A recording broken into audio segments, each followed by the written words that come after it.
Hey guys, today we're going to read chapter 37 of the Storm Runner. Let's see how far we can get today. Who could have ever be ready to face and destroy the god of death? I wasn't, even though I was a son of fire, and I had tricked out super cane, spear, and lightning enhanced leg that made me feel like I could scale tall buildings in a single bound. Everything went berserk. The bells of the Spockstrider's hair started jingling so loud that it made my ears ache. Then my ears rolled back until only the whites were showing, and her skin vibrated and flapped like loose rubber.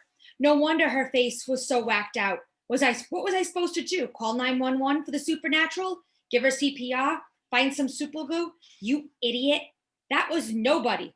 She swooped into the cave and morphed into her human form. I could see how young she was, maybe Hondo's age. She had pale, freckled skin, shimmering dark eyes, and an upturned mouth that looked like it was on the verge of a sear.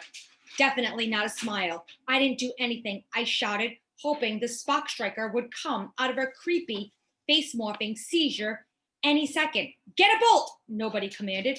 This time I knew what she was talking about. I hurried to the wall and came back with a small piece of lightning. Nobody laid the Spock striker on the slab, then took a hammer and pounded the bolt into the Spock striker's chest like some kind of defibrillator. The woman snapped straight up and took gasping breaths. Her nose had shifted another inch to the right. Her mouth was so close to her chin, I thought she might slide off her face at any second. Blasted gods, that was annoying, Spock Striker said, hopping onto her stool. How dare so many descend at the exact same time? She cursed and pounded her fist into the stone slab. Nobody began to adjust the Spock Striker's nose and mouth as though her face was made of wax. We got the whole council of gods out there, the Spock Striker hissed. And Ixatab, she closed her eyes and took a deep breath. She's hunting for Ah Puch as we speak. Why the heck was the council here? They had to be here to hunt down Ah Puch, or maybe even me. Hadn't Jazz said this would be the last place they'd look? The gods were fast. Nobody. My voice erupted into a hot panic. I have to find them first. Nobody rolled her eyes. There was something annoyingly familiar about the way she did it, with a toss of her head and a subtle tilt of her chin. The Spock strikers hardened gazed. The storm runners right. Track down Al Pooch before Exetab and the hellhounds do. I'm counting on you, Quinn. Quinn! My heart came to a sputtering stop. As in Brooke's sister? As in promised what it was to Jordan or Bird? Quinn's eyes caught my way waringly. I'm a warrior hunter of the White Spock Stripers tribe, she said, the words like they were rehearsed.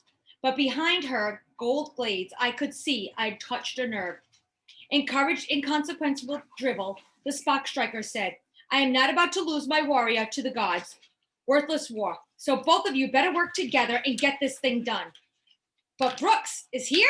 I blurted out. She's been looking for you, Quinn. You're supposed to be. I wasn't shouting with the panic of somebody in a sinking ship. Quinn held up her hand. Later, right now, I've got a stinking one out to hunt down. And you better get ready because you'll only get shot. And you better be a good one because none of us are in the mood to die today. The Spock strider turned on her stool, grabbed me by the shoulder, and shook me once. One shot, Storm Runner, one thrust with the spear should do it. It's now has the power of your blood and fire running through it. One shot, like in the leg I swallowed hard, his head or heart would be preferable. And if you fail, I will have no choice but to unleash the gods. Until then, my warriors will do their best to lead them far away to Alpuch's trail. Do you understand? Then, because people don't usually help for no reason, it occurred for me to ask, why are you doing all of this for me? I always tried to choose the winning side. It worked for me, and I only hope she made the right choice. Quinn morphed into her eagle form. Climb on my back and hold on. It'll be a long way down if you fall. Everything was happening so fast, I thought in my head it might explode. But Quinn was right about one thing. I had a single purpose, to find Al Puch before any of the gods wasted this sky. I clung onto Quinn's long, thick feathers as we sailed over the old world. If it weren't the fact that there was such a high likelihood that my life was about to be shortened. I would have thought it was the coolest way to fly in the world's history. From up there, everything below looked like miniature cardboard cutouts, a game board where everything, even the deaths, is made to believe. She soared over Pucasile. I saw Hondo and Jazz were still conked out, but Brooks, she was gone. Ugh. Someone needed to attach a locator chip to her. Where's Brooks? What if she had been abducted or something? That's not your quest. Stay focused. She's your sister. There isn't time. I was about to ask how one tiny detour could hurt when she lifted her head and snarled. I picked up on his scent. A few minutes later, we were flying to the outer edges of the world, far enough from the glassy river at Hot. The jungle grew denser and further traveled away. Everyone, in once in a while, would rotate their head to look around and dive closer to the earth. Each time I thought, this is it. But then she'd set sail back into the black sky, up close to the atmosphere, as it looked like crepe paper. A tiny tear ran through the center. The sky looked like it was going to rip open. I shouted as we flew higher and higher. The gods aren't united, Quinn said. The world will collapse. And if they really do go to war, don't they care about this place? Some do, some don't. Some might even want to see the old ways destroyed. Is that what you want? She huffed and said. None of your business, Zane. Get your head in the game, understand? Because either way, Ah Puch is going down tonight. My cane glowed. Its powerful pulse matched my own. One shot I had, only one shot. I don't know why I told her, but the words trembled out like it was marbles. I'll become a soldier of death unless I'm the one to take him out. I glanced at my arm, peeled the flower bandage back. The wound was better, and the mark, it was gone, mostly. There was only a few faint white outlines of the skull. I had the lightning ceremony healed me. Even if it had, I knew I was still linked to Ah Puch. Quinn's body stiffened as her wings spread farther, and she slowed for a split second. And the gods, if the gods killed him, he and I are connected, so I died too. She flapped her wings, picked up speed. Not tonight, Zane, not tonight. Quinn, why are you still talking? If something happens to me, promise me you'll find Brooks, okay? I couldn't figure out why she would have wandered away from the camp, except she was Brooks. Quinn didn't answer because a black owl with golden eyes came out of nowhere and slammed into her. I lay flat on Quinn and spun into a nosedive. Mawan sped through the dock after a screeching. Quinn straightened herself out and flew parallel to the ground, but Mawan was faster. She whizzed past us, ripping Quinn's left leg with her talon.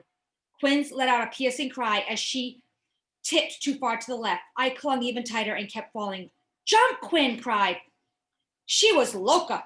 Ah Puch's laughter echoed in the trees. I jerked my cane and spear free. Mawan zipped overhead, her black wings extended, ready to wrap me in their darkness. Quinn was dropping fast. Mawan made a third pass, and this time I knew it was for the kill. Without thinking, I launched my cane at her chest, taking that, you mangy. I couldn't come up with a proper insult at the moment, so I settled for you suck. As I sailed through the air, I saw that it really had changed into a spear.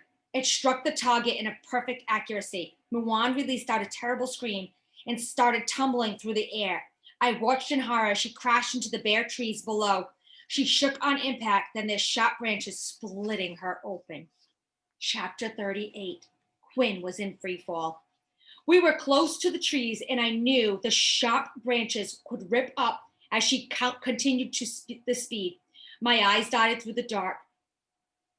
Up ahead, 20 or so yards past the jungle, was a small field, big enough for the safe landing. There, I pointed. I can't make it, Quinn cried as she plunged near to the branches that she might have been spikes. You're a warrior, huntress of the White Spockstrider tribe, I screamed, and Brooks needs you. I could feel her giant eagle muscles struggling, flexing down, down, down we went, inches from the tree. Just a little farther, a little farther. With an ear-splitting cry, Quinn redoubled her efforts, but not before we grazed the last tree branch. With the sharp tips raked her. We crashed and tumbled into the field. White stars danced for me. Everything went black for a second. Then I came up with that shot, the shot that up in my leg. I was on my knees when I scrambled over her. She was back to human form. Quinn? She groaned and sat up slowly. You'd better all be worth this trouble, she said, flinching and holding her left side. She was breathing too fast. You're bleeding. No kidding, Captain Obvious. What did I do? I wasn't exactly trained in null first aid. Do you mean I will live? Yeah, you'll be fine. She looked down at the slashes on her left arm. Gnolls have super healing powers, so I'm not going to die tonight. But you might if you don't find the spear. Yeah, I had thrown my only weapon. Because I had no other choice, not that Quinn was grateful for it, my hand tingled with strange energy. I slept on it for the last 10 hours, and now it was only prickling to life. I scanned the dense trees, and in the middle of the darkness, I saw the faint blue light of the dimming candle. That had to be the cane. Spock Striker had it loaded it with my Find My Cane app, I guess. I stood up and circled back for the spear, and as I did, I saw a figure running towards us in the moonlight. Brooks. With her glowing eyes, ninja black clothes, and intense expression, she looked like a barefoot warrior. Quinn groaned. She's going to kill me! I stepped out of the way. I mean, no need to get in the middle of any family squabble. When Brooks reached us, her eyes were on Quinn and Quinn only. She fell to her knees to inspect her sister's wounds. A second later, she declared, "You'll live." Quinn nodded slowly. "That's good." Brooks narrowed her eyes. It'll make killing you easier. I should have called Quinn. Said, but I couldn't. This conflict was much bigger than you know. I thought you were trapped when Xibalba. How are you here? Why are you here? Then Brooks' burning gaze turned towards me. And why are you with my sister? How'd you find us? I asked, deflecting the question with one of my own. This all buzzed all her way. She held up the jade. My mouth fell open. You found it! How? I went back to the boat, she said. It was in the corners of her mouth, almost upturned as she set it in my hand. It was wedged between the deck and the seat. So that's where she had gone. I wrapped her in a huge bear hug. Zane, she gasped, smothering me. I'll let you go, sorry. Did you take some adrenaline pills or something? She asked me. He got pounding with lightning, Quinn said. Then she stiffed and her eyes went wide open and she spotted something. We've got company. A dark shower rose in front of me, black hissing mist with a familiar puke and rotten fish smell that still made me gag.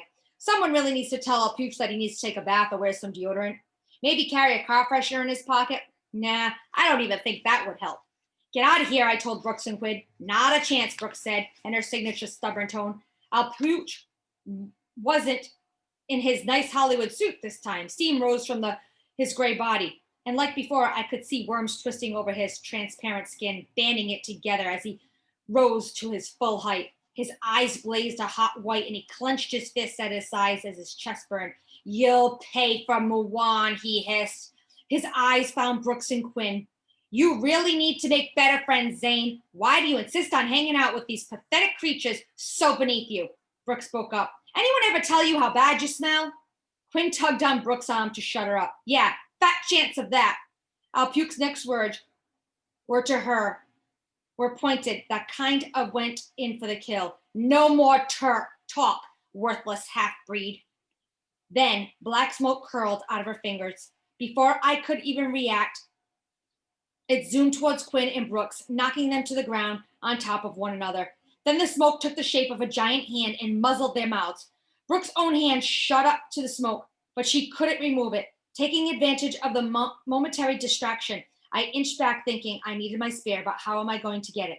Then I remembered, it will do as you command.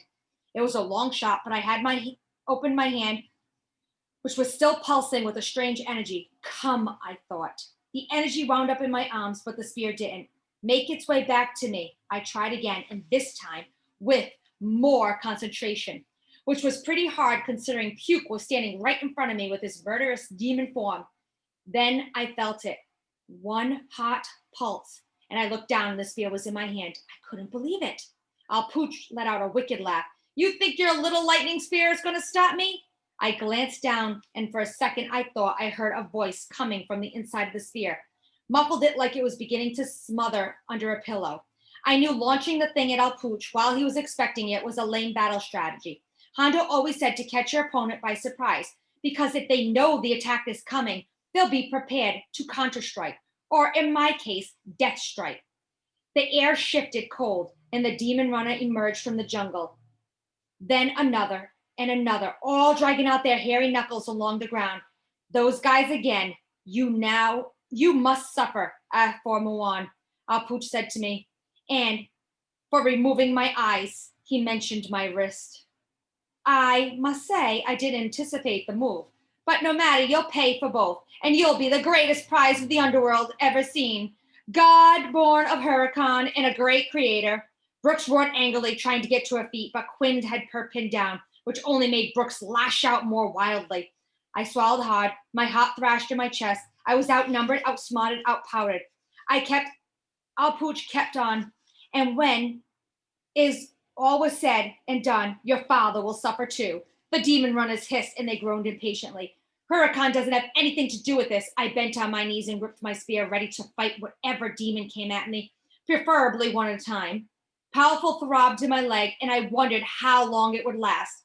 Oh, but he has everything to do with this. He's at the center of my plan.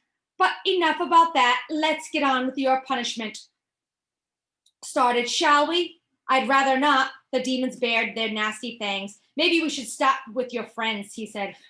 And at the same time, thick ropes of white hair slithered out from the forest, followed by many new demons that were different from the demon runners that I had seen. Instead of the blue skin, theirs was glistening silver and shimmering in the moonlight, and it was thick like shocks.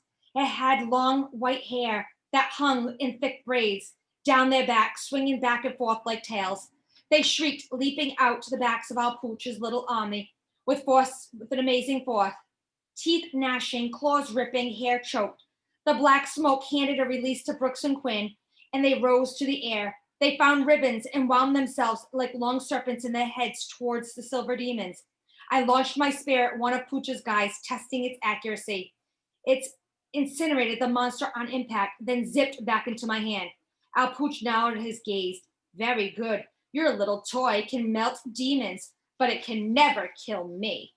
Quinn sat up with a wince. Brooke's eyes were bright. She got to her feet and reached to her waistband and pulled out her demon fighting flashlight. Ah Puch's pivoted as the woman with long blue locks materialized from the curtain's fog. Her skin was the color of white hot sun. Her eyes burned with real fire. She shifted her white cape and extended one arm. A single flame dangled in her palm, and it grew to the globe. Puke's mouth curled into a sick smile, and then the woman hurled a fireball at him. No, I screamed, launching myself to shove him out of the way. The fireball hit me in the back, exploding on contact, and it knocked me off my feet. But it didn't kill me. It didn't even feel the heat. The woman narrowed her eyes and fires on me, smiling murderously. God born, she hissed. Then she launched another fireball, but this time I didn't get up fast enough. I turned to see the damage. Puke had opened his mouth and inhaled the thing before blowing it back out one stream of smoke. Hello, Exetab, he said. How's my throne? Did you keep it warm for me? Her eyes dotted between me and Ah Puch. I destroyed it, she said with a wicked grin, and showed a mouthful of gray teeth. How's your new hell taste? Her white cape dragged across the ground, and she came closer to me, giving me a better look. The garment was made of small bones. Its hem was lined with teeth. The demon's hair is a nice touch, Ah Puch said. He indifferently watched as the last of the demons get smothered. Why was he so calm, so confident? Exetab's vicious demons dragged themselves over and red circled us like hungry wolves. Quinn and Brooke stood back to back as they waited for the first strike. Exetab, my voice squeaked. I was about to tell her not to kill him when she cut in. Shut up, Godborn. Exetab raised her hand to silence me. Her hungry glare shifted to Quinn. Traitors always pay the highest price. Soon you will be dead. Then to Ah Puch. You'll like what I've done with Xibalba. I have a special little corner waiting for you, my pet. Ah Puch snarled, sent chills down the back of my legs. If I were betting on a winner, I might have gone with him. Ixatab's eyes blazed. It was now or never. I had to take advantage of Puke's being distracted. I gripped my spear, preparing to throw it. Then Ixatab stepped closer to me, and when she did, a 10-foot wall of fire rose up behind her. Two beasts walked out with the flames, huge black hounds, twice the size of lions, long bared fangs and growls that shook the ground. One had eyes that burned white, and the other eyes flickered, changing from burning red to soft brown. And so familiar, I gasped, blinking to be sure. The brown-eyed beast had 3 legs. Ooh, who could that be? We're going to find out soon.